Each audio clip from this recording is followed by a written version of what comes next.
किसी स्थान पर कोई चोरी की घटना हुई हो और जिस चोर ने वह चोरी की हो, उसी चोर को चोरी करने वाले चोर का पता लगाने का काम यदि सौंप दिया जाए तो क्या कभी भी चोर का पता लग सकेगा? बिल्कुल पता नहीं लग सकेगा। कुछ ऐसी ही होती है हमारी आध्यात्मिक तलाश या कहें साधनाएं। हम बातें करते हैं बंधन की और मोक्ष की, पर क्या कदाचित हमें पता भी है कि वस्तुतः बंधन क्या है और मोक्ष क्या है? शायद नहीं पता। जिसको बंधन से मुक्त होने की चाह है वह स्वयं ही कहीं बंधन तो नहीं है। जैसे जिसको चोर ढूंढने का काम मिला है खुद वह ही चोर है, ठीक ऐसे ही कहीं बात ऐसी तो नहीं है कि हम खुद ही बंधन हैं, ना कि हमें कोई बंधन है। दोनों बातों में बड़ा ही अंतर है। क्या अंतर है? आइए समझते हैं।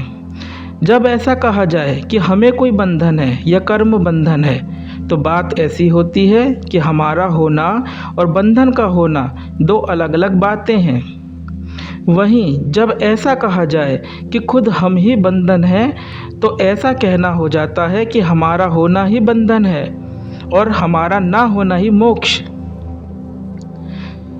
जब जब आप किसी भी साधना का अनुष्ठान करते हो कि मुझे मोक्ष पाना है, भगवान को पाना है, जन्म मरण का बंधन काटना है, तब तब आपका होना अनिवार्य रूप से समुपस्थित हो जाता है। आप हैं तभी तो बंधन काटने का प्रयास है।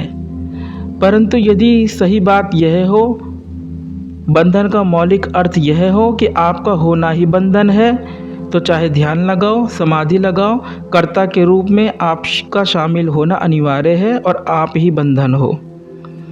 इस प्रकार से आप चोर को ही चोरी किसने की इस बात का पता लगाने का कार्य सौंप देते हैं।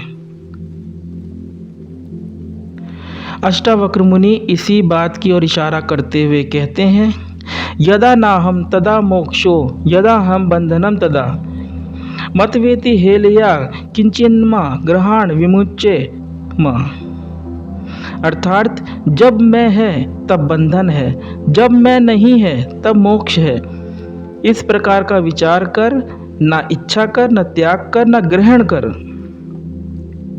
आखिरकार किस मैं की बात मुनि अष्टावक्र कर रहे हैं, यह देखना समझना पड़ेगा।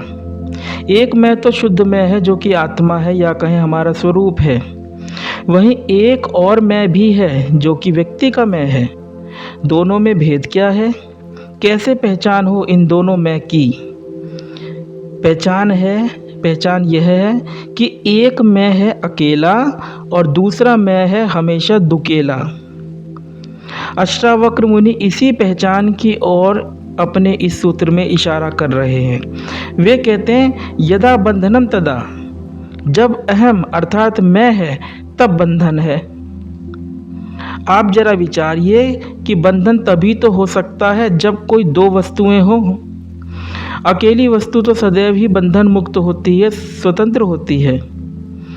तो अष्टावक्र मुनि जिस मैं के बारे में कह रहे हैं कि वह मैं है तो बंधन है, तो निश्चित ही उस मैं के साथ कुछ ना कुछ तो उपस्थित होना चाहिए जिसके साथ में बंधन है, क्योंकि बंधन होने के लिए दो तत्व अनिवार्य रूप से चाहिए ही चाहिए।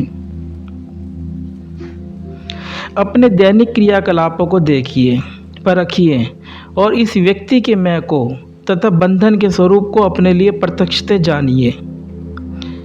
आपने कहा कि मैं पानी पी रहा हूँ, तो दो तत्व हो गए। एक तत्व हुआ मैं और दूसरा तत्व हुआ पानी। मैं तत्व पानी तत्व के साथ में संबद्ध है, यह बंधन हो गया।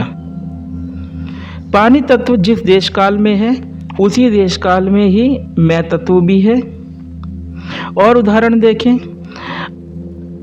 आप श्वास में कोई 2-2.5 अक्षर का नाम जप कर रहे हैं, तो एक मैं तत्व है जो कि दूसरे तत्व नाम अथवा श्वास के प्रति सजग है।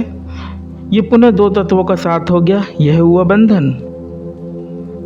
सार रूप में कहें तो जब जब कुछ भी है, कोई भी भौतिक अथवा मानसिक विषय वस्तु है, तब तब उस भौतिक अथवा मानसिक विषय वस्तु को जानने वाला एक मैं भी होता है। यह मैं ही बंधन है। अर्थात मैं है तो बंधन है, यदि मैं नहीं है तो बंधन ना होकर मोक्ष शेष है। इसी बात को अष्टावक्र मुनि भी कहते हैं, यदा नाहम तदा मोक्षो।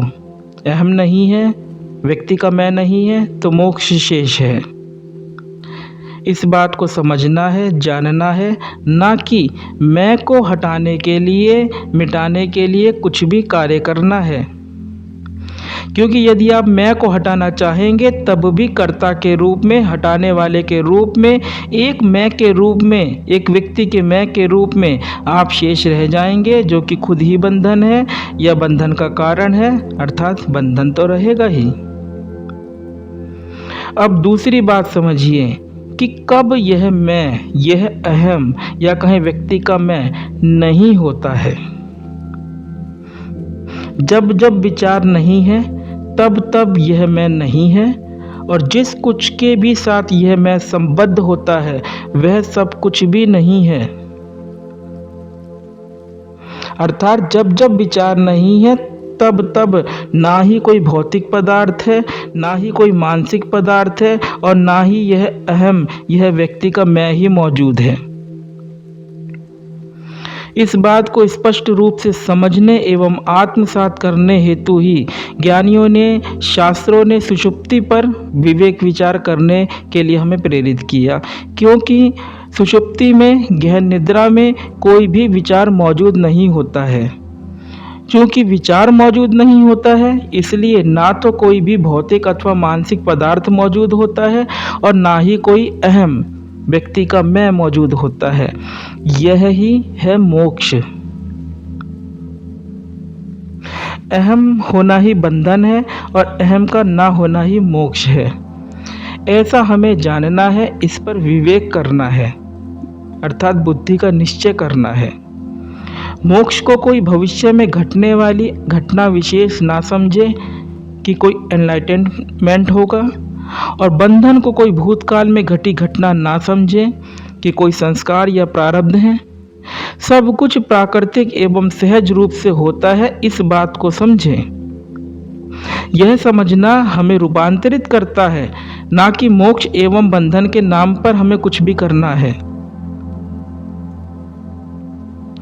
ऐसा नहीं है कि सिर्फ गहन निद्रा में ही विचार गैर मौजूद होता है।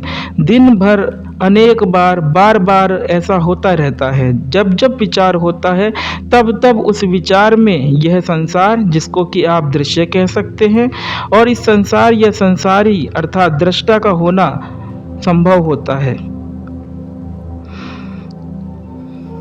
यह दृष्टा ही अष्टावक्र मुनि के इस सूत्र में इंगित अहम है।